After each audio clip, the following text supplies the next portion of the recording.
All right, I'm here with Cheyenne and Andy of Extractiv. Give me a little bit of background on Extractiv and what your product is and Sure. what it's meant for.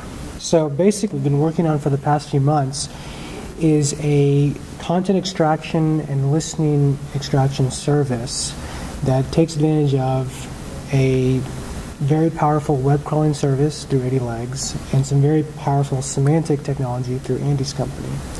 So what we can do is basically pull down a whole lot of content very quickly and apply some very sophisticated semantic analysis and pull out all sorts of entities, relationships, attributes, sentiment across any sort of content from the web and put that into structured data that anyone can use.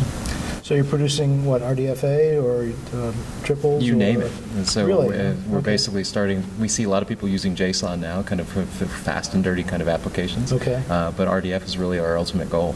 And so really the challenge for us to go to all the way to RDF is the sheer amount of semantics that we're able to bring to bear. So we can publish lots of triples, like a lot of people, and we can make that available.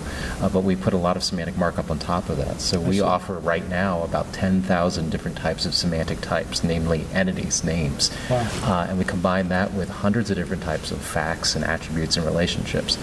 So we're really pushing a lot of semantic information, and we hope, with the hopes that in all of that markup there's something that'll be useful to somebody. I see. And there's a lot of services out there that do a lot of great work, but there's always one type that you need that's not necessarily in their ontology. And we really want to go with an approach where we can really cover the ground and combine that with a tool that will allow us to customize that in such a way that we can satisfy pretty much anybody's information needs. Okay. And with his crawling service, we can really get the data as well.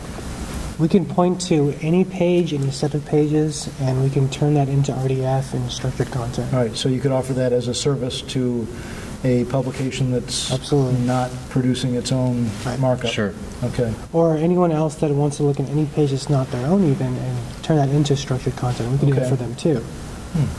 All right. So I think some of the places that becomes very valuable are things like, blog comments and social media things where that's not going to be turned into RDF Right. by the people creating that content, obviously. So you can now take these types and push them onto those comments that's really unstructured content and get something meaningful from that you can actually now query and build an application on top of. Okay. So a lot of the especially social media is pretty immediate kind of stuff. So is that the kind of thing that you're working on? I mean, are you going at essentially real-time analysis and extraction, or? So real-time is something we're working on right now, but we personally think that if you want really sophisticated analysis, you're going to have to be okay with a little less than real-time. It'll still be fast, but to get really robust analysis where you can make a real meaningful decision for your business, you want to have a lot of data and have some sophisticated analysis done on that. That's Okay. going to take a little bit of time. We hope customers are okay with that, but the benefit will be they will have reliable data they can make a meaningful business decision on.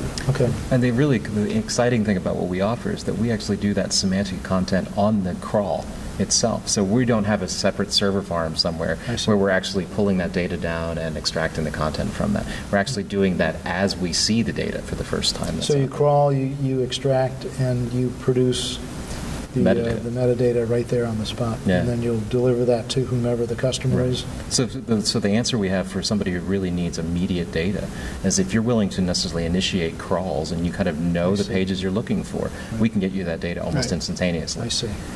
But in terms of somebody who's really looking at kind of legacy, kind of trying to kind of stretch those kind of analytics, it's going to take us a little bit more time to be able to get them that data. Most of the real-time stuff now is mostly keyword-based, where you're doing like a Twitter search or Twitter API thing, and there's no real analysis or intelligence done on that. But we can do that by pushing the semantics onto the crawl itself. Yeah. I see. Okay.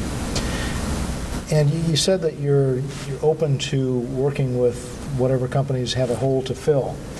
You obviously have some kind of idea as to where this is going in terms of a business model.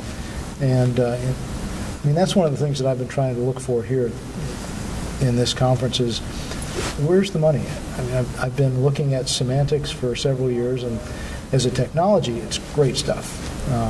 And there's certainly lots of enthusiasm for building up, ontologies and all kinds of tools to make the semantics work. Where is it coming up to either benefit an end user's experience, to create an ROI for a company? Are those things that you have, top of mind? So we're pushing out 2 variations on the Extractiv product. So let me first talk about one side, which is the sentiment listening platform. Okay. So I think that's a really awesome use case of semantic technology. Right now you see things like Radian 6, Radian Hexagon, which most in Scout Labs, which are like I said, keyword-based technologies. Okay. The challenge there is that you get a whole bunch of data, and because there's no semantics done, or they're starting to do some semantics, but it's not really driven by that, you don't get a really actionable piece of intelligence you can use. As a brand manager, you don't see these are the product attributes that I know are influencing customer sentiment. Unless you supply them yourself. Right. Oh, okay. Right. But if we have a semantically driven sentiment listening platform, we can now do that. That's a great use case of semantic technology, because now we can go out on this unstructured text, whether it be a review, a blog comment, a tweet, and we can say, Apple iPhone has a sleek LCD screen. And we can see that text as something that we can pull back and say, Apple iPhone, comma, sleek device, touchscreen. Okay. And that semantics really create a whole new level of sentiment listening that wasn't there before. Yeah, it's intelligent. So instead of having a brand manager sit down and say, well, these are the things that I expect someone to comment on, we can actually push that to the machine and let the machine take what's at top of mind for that brand manager and expand that and then really look for that. Okay. And I think one of the exciting things that we're going to really be offering is giving people the cues of when they should pay attention. Mm-hmm. There's a lot of discussion that goes on in these, especially in these social media frameworks, and the one of the kind of natural reactions to having a listening platform. Now I can hear everything everybody says about me is to run in a million directions simultaneously. Right. And you really want to be able to say, okay, well, here are the trends, here's the raw data, and here's when you should care and should take action. Yeah. And here's when you should just kind of let it go by. And you need a semantic technology to do that. Otherwise, Otherwise, you're just listening to the buzz and trying to kind of extract. Right. I'm on a kind of a personal. I use Twitter. Right. I've got 10,000 followers. It's completely useless. What do you do with 10,000 followers? Right. I mean, I can't even respond to them unless it's a direct or an ad.